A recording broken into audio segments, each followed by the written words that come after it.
তোমাদের সেই ভাইরাল পিচ্চি বাচ্চা মেয়েটিকে আজকে কিন্তু অধিবাসের সাজে রেডি করলাম। তোমরা আমাকে অজস্র কমেন্ট করেছো যে দিদি প্লিজ ওই পিচ্চি বাচ্চা মেয়েটিকে আবার সাজাও, আর তোমাদের রিকোয়েস্ট রাখবো না এরকমটা কি কখনো হয়েছে, তাই আজকেও ফেলবো না। আমার বাড়ির খুব কাছেই ওর বাড়ি, তাই আমি আমার বাড়ি থেকেই ওকে ডেকে নিয়ে বললাম যে বুনু তোকে আমি আরেকটি লুকে সাজাবো, তুই কি সাজবি?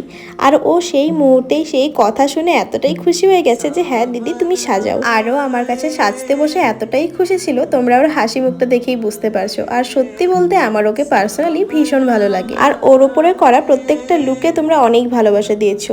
আমি আশা রাখবো তোমরা এই ভিডিওটাই অনেক ভালোবাসা দেবে।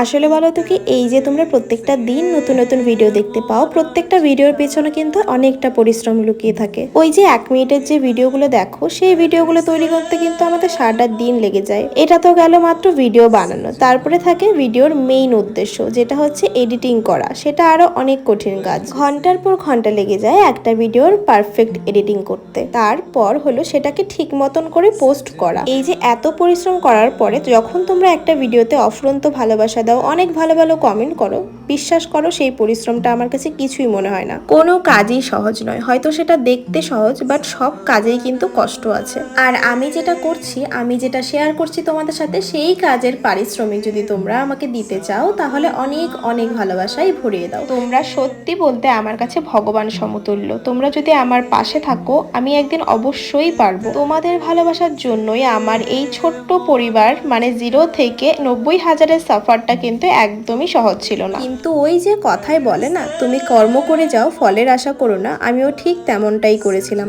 আমার একদম ছোট্ট একটা পরিবার ছিল, যখন সেখানে 10-12 জন জয়েন হয়েছিল, তখন থেকেই আমি যখন ভিডিও আপলোড করতাম তখন কখনো ভাবিনি যে এই ভিডিওতে ভিউ আসবে কি আসবে না। আমি শুধু এটাই ভাবতাম আমি ভিডিও পোস্ট করে যাই, ভিউ হলে হবে আর না হলে না হবে। এরকম করে আমি অনেক দিন ভিডিও আপলোড করেছি, মাঝখানে আবার 1-2 দিন গ্যাপ দিতাম, সেভাবে দেখছি কোনো উন্নতি হচ্ছে না। তারপরে মাঝখানে অনেক দিন আমি ভিডিও পোস্ট করিনি, পুরো ডিমোটিভেট হয়ে গেছিলাম। তারপরে ভাবলাম যে না, আমাকে থেমে থাকলে হবে না, আমি করতে থাকি, যদি হওয়ার সেটা অবশ্যই হবে। তখন আমার চ্যানেলে কোনো স্ট্রেট কন্টেন্ট ছিল না যে আমি এই ভিডিওটা বানাচ্ছি মানে এই টপিকেই ভিডিও বানাবো।